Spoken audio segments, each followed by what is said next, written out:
Hi guys, I wanted to kind of update a video that I did in the past about cables, doing just a very simple cable method. I know there may be other ones that I'll eventually show you as well as I learn them, but this is just, like I said, updating a video I did probably in 2011 where the screen was really dark and everything, and I felt like you couldn't really see what I was doing, and since then I've kind of improved, I hope, the technique a little bit.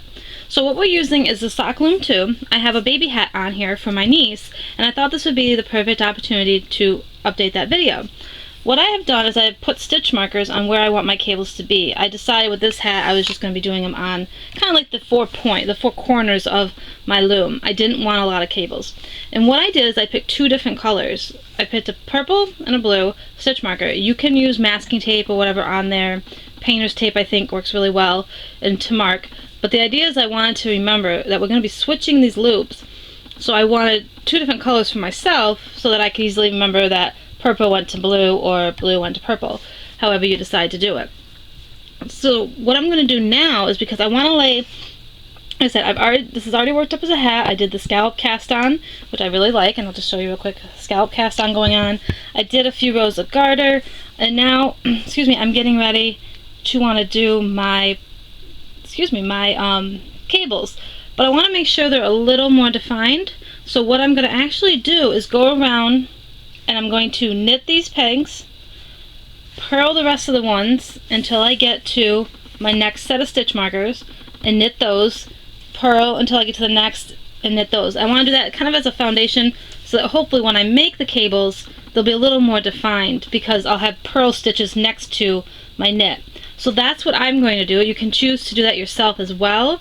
Like I said, when you do a knit purl combination, it kind of helps the knit to stand out a little more. And I know in that past video I did all knit and it was really hard to see the cable. So again, I'm going to go ahead and I'm going to knit these, not switching them.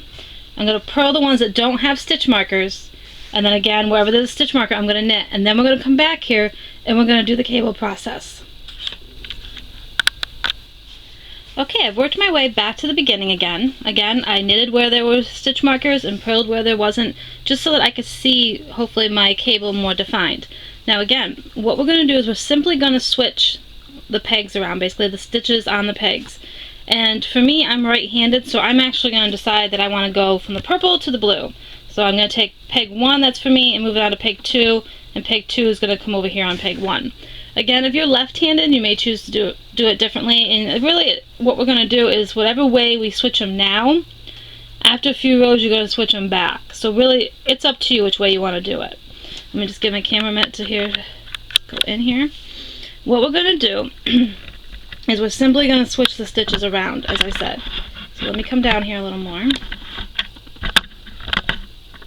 so that you can see a little better.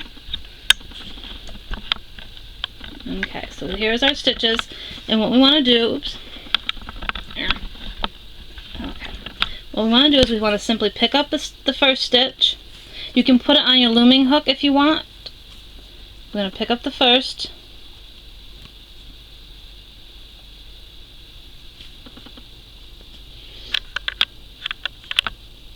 I don't know why my camera's getting out of focus here. We're going to pick up the first, and we're going to kind of hold it in our fingers. Now I want to move this one over to the first peg, holding on again to the one that goes to the first. You can choose it any way you want, and you should be able to just grab them and switch them. Now, you have to remember if you went over or under, like as of right now, oops, I missed that one. Where'd it go? What's the downside of looking through a camera? Okay. Get back on there. So, this one goes on here. Okay. So again, we switch, and if you look, you can kind of see that we went and we crisscrossed them. So I'm going to take it off and just show you one more time, and I'm going to bring this camera up a little bit because it's hitting against me, and that's why the camera's getting out of focus. So let's go up a little bit here. Sorry about that. Okay, so we're going to retake them off just for a minute so you can remember which way you went. So when we have them off, okay, and we put them back the way they're originally supposed to be, we got the first one, we got the second one. Now you have to determine, we're going to take the first one, and we're going to put it on the second peg, so it's going in front of the other stitch. We're taking this one, and it's going over top of that stitch. So we're starting with the first. And again, I might have did it a different way that way. But whatever way you move them, make sure you do it the same on the other stitches that you want the cables on. So again, when I was holding them, I moved and I moved. So I want to make sure that when I get to my next set, that I do the same thing. So what I'm going to do now is I'm going to work my pegs over, just simply purling, until I get to the next one. Because we switched our cable. Oops, sorry, wait a minute. We switched our cable, and now we have our working yarn, and we're just going to simply wrap these as a knit. I'm doing an E-wrap, but you can choose to flat knit if you want. Knit them over.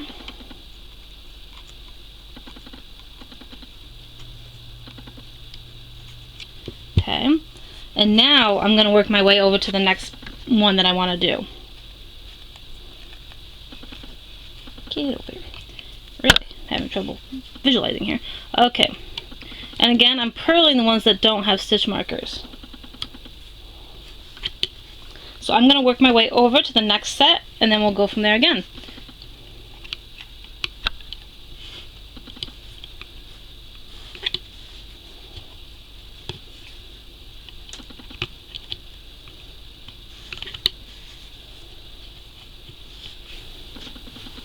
So I'm almost to the next set that I want to do the cable on. And again, I'm just doing the purl stitch before I get there, because like I said, it hopefully will help define the cable a little more. Get over there. Okay. Now whatever way, like I said, that you switched them for your first cable, you're going to want to do that same way if you want them all to do the same slant. If you don't, you can mix it up and have the cables go different ways.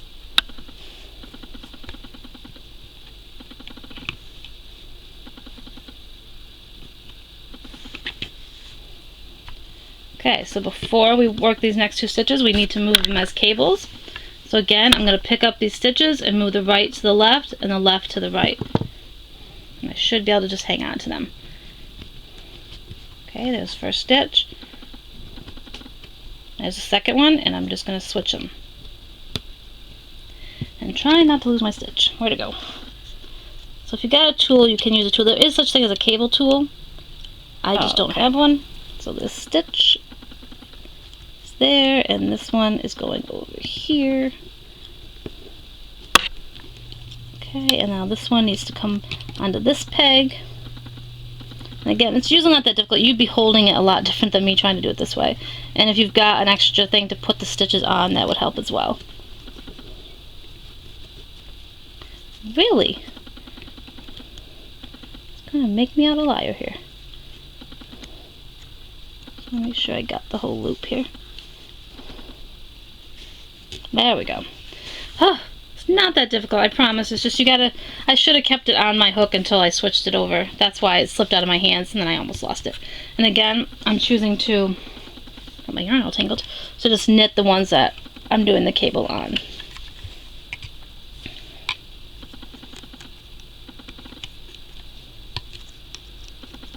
Now, because this is variegated yarn, you may not see it all the way, but I'm sure we will. Now, what I'm going to do is I'm going to keep working my way around, and again, turning the loom as I go, and making sure I move them over.